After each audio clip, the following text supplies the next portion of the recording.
What child? The child Mr. Nathaniel was told to take in.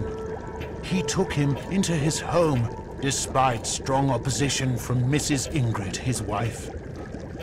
During the early days, the child often suffered serious seizures, and they had to lock him up after he murdered a maid. It was horrible. That was the time Mr. Nathaniel fired all the maids and servants except my father, since he'd been with him for a long time and knew many secrets. Then they gave the boy something to make him calm. It seemed like he forgot what he knew. And after that, he grew up in that house like a normal child. Until one day, when he left the house to go elsewhere.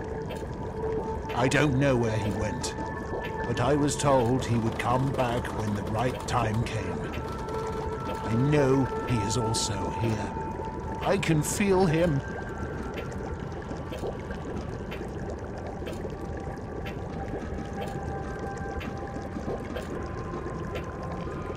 Why did Mrs. Ingrid want to escape? I'm not sure, but I think she saw something terrible.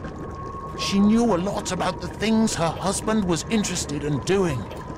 But after the child incident, she started to hate him, though she stayed by his side. After a while, the situation began to change and got more serious. And that's when the secret meetings began.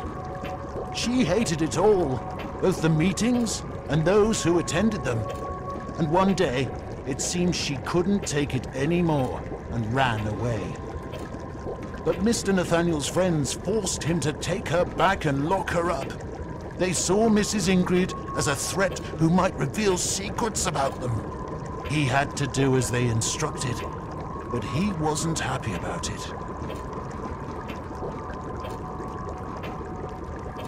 What do you mean Mr. Nathaniel called me beyond time? They needed a blood descendant, but only such a person can do what they require. Mr. Nathaniel, he could speak with his ancestors. Or maybe the opposite was true.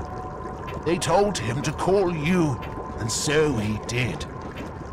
He somehow learned strange languages he never even knew existed. And with this knowledge, he read forbidden books gathered from around the world. Passages about summoning beyond time. Those fiendish necromantic murmurings and chants. How did this Mr. Nathaniel learn such an appeal? He learned it from Jedediah, a shadow from his own lineage. From your lineage. What do you mean by Black Abyss? That place is built upon a web of underground passages that lead to Gehenna. That's why they call it the Gate. It is the gate to the unlit hell beneath the surface that hides unimaginable secrets from our eyes. How can you know this much about me? Mr. Nathaniel told me some things, but I learned most of what I know from eavesdropping and secretly reading the same things he read. Only the ones in English, of course. He had some friends who shared the same interests as him. When they gathered and the incense was heavy in the air, it was easy to listen in on their excited conversations. They often talked about you and some others who are like you. And there were other things that I wouldn't have understood unless I'd read some of the books. His wife, that poor woman, hated his friends and the topics they spoke about in those heathen meetings. Once, she tried to escape, but he brought her back and locked her up in her room.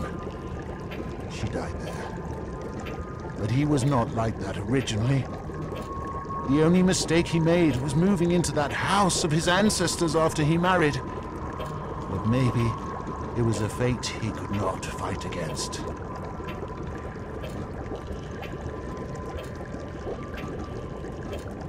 Who is this Jedediah?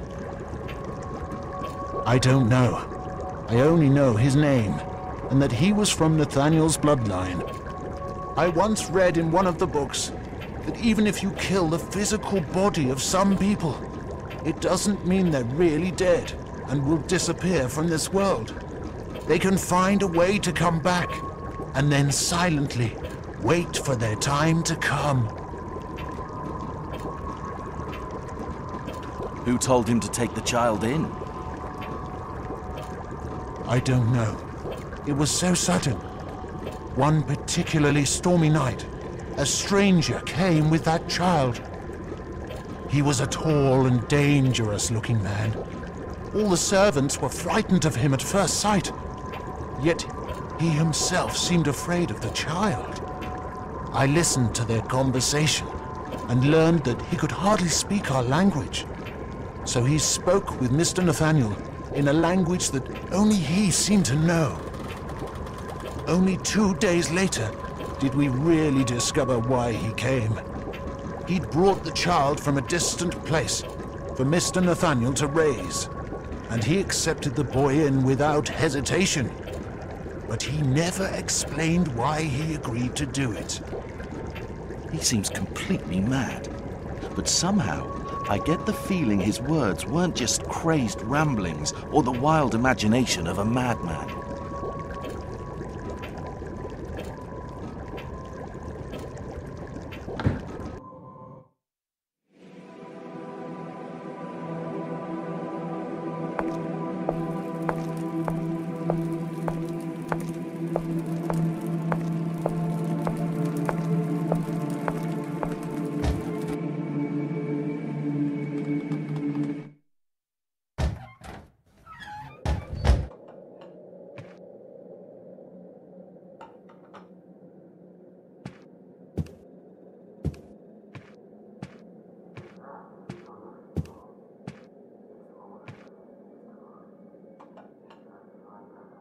I heard some unpleasant rumors about a mansion outside of town. What can you tell me about it? It's out in the wilderness, about 30 miles from here. I've never been there, but I remember an incident that occurred right here in this inn. I was just a kid at the time. One night, an old woman with a dark veil covering most of her face came from that house and stayed here a short while, until she was forcefully taken back by a group of old men with fake beards. Nobody knows who they were, but it was obvious she had secretly escaped from them. I think she was waiting for the train to take her away from here. But they took her back against her will. I was very young then, but I remember it like it was yesterday. When she saw them, she shrieked with fear. Some words were in Latin, I think. We never heard of her again. I've also heard some very bad stories about barbaric rites that take place at particular times of the year. That's why nobody wants to visit that house. It's empty now, but most of the people are afraid even to go too near it anymore. Very interesting. How can I get there? It's impossible to get there on foot at this time of year. Roads will be covered with snow, and it would be too dangerous to walk through the woods full of hungry wolves. I think maybe Herbert could help you. He passes near it because of his work.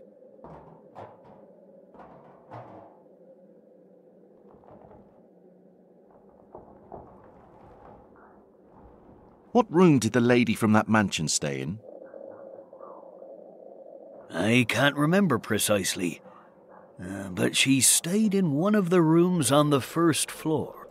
Where can I find this Herbert? You're in luck. He's right back there, eating alone. Thanks. If you want, I can speak with Herbert for you.